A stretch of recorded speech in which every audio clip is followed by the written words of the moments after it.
हम हुए 50 पार। सुबह उठे जल्दी अब देखो पूजन अर्चन ध्यान।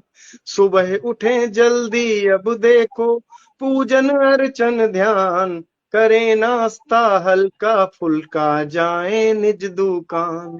और करना है बच्चों का सपना अब हमको साकार। हम हुए 50 पार।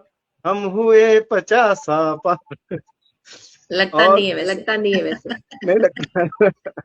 तो और कि सबसे है संबंध बनाना रूठे को भी हमें मनाना।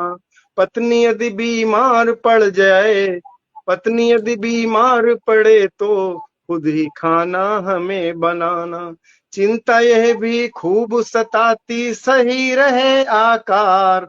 हम रहे 50 पार। हम हुए 50 क्या पार। बात है, क्या बात है, क्या बात है। अंतिम जो है रचना कि चिंता बच्चों की शादी की जीवन का आधार। 50 के बाद सिर्फ यही चिंता रहती है, सब ढूंढते रहते हैं कि हाँ भाई अब बेटी की शादी करनी है या बेटे की। कि चिंता बच्चों की शादी की जीवन का आधार। और बर कन्या को ढूंढते ढूंढते आता तेज बुखार।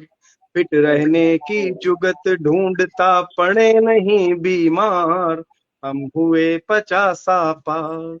हम हुए 50 पार। तो आइए अब मैं स्मृति जी की ओर चलता हूँ कि अब हम उनके स्वर से जो दोहा कतर से हमारे मध्य उपस्थित हैं, हमारी मुख्य अतिथि भी हैं और हमारी कथा कुंज की अंतर्राष्ट्रीय संयोजिका भी हैं।